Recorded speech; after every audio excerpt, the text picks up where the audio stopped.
Hey friends, Dave here. Welcome to another edition of Jesus with a Twist. You may be asking, why Jesus with a Twist? What does that mean?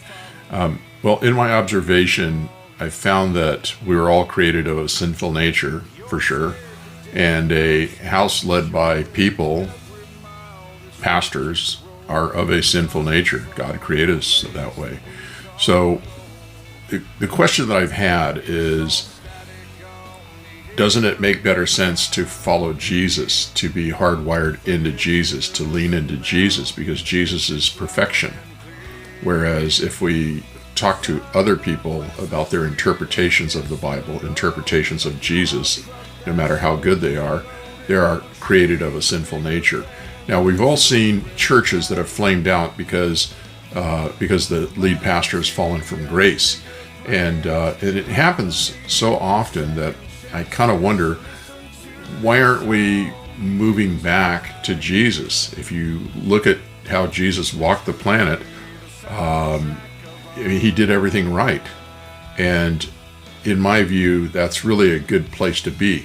So what I tend to do is I really lean into Jesus. Yes, church is a necessary evil. It's good to get that nourishment and keep grounded in the Bible, in Jesus and things like that. But really where I tend to loiter is in Jesus. It talks about, the Bible talks about Jesus and God and having faith in Jesus and God. It really does not talk about having faith in the church. So I'm not downplaying the value of the church, but what I am suggesting is that the pastors at churches tend to be of a sinful nature, and they can make mistakes. So why not go where perfection exists, and that perfection exists in Jesus? I leave you with those thoughts. The other thing that I'd like to share with you is that Jesus loved unconditionally.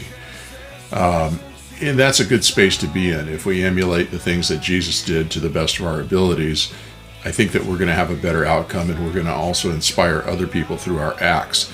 So if you look at Jesus' agape love, the selfless love, the self-sacrificing love, the unconditional love, the encouraging love, that's really the love that we want to spread out in the world. That's the love that we want to convey and live. So my appeal to you is to get in the habit of sharing agape love. That's really the good stuff. Look it up, AGAPE, agape love. And then once you understand it, get in the habit of sharing this with other people.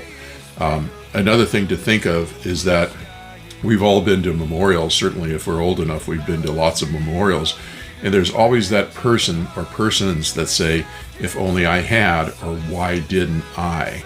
And to me, it's really painful to hear that, because obviously they're in grief and they feel guilty for not having done those things.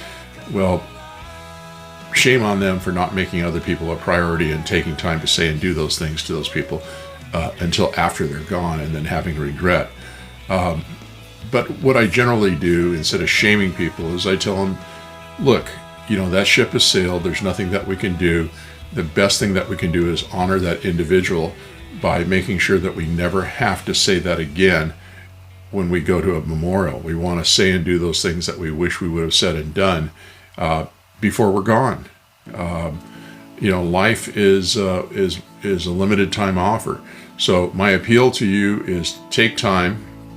Actually, better yet, get on the phone, fire off a couple of text messages, and say, John, I haven't talked to you in a long time. Was thinking about you. Have a great day. I love you. Something as simple as that. But if we get in the habit of doing those things that we would regret when people are gone, there will be no regrets. I mean, how cool is that? So my name is Dave, and from Linda and myself, we wish you have a great day, and we love you. And also, if you get a chance, be sure to hit subscribe. And if you like what you're hearing, share it with friends, because this message, if it resonates with other people, it'll start rippling around all over the place, and we'll start getting in the habit of sharing love. And that's of course a really good place to be. Anyways, that's it. I'm Dave. Have a wonderful day, and we love you. Bye.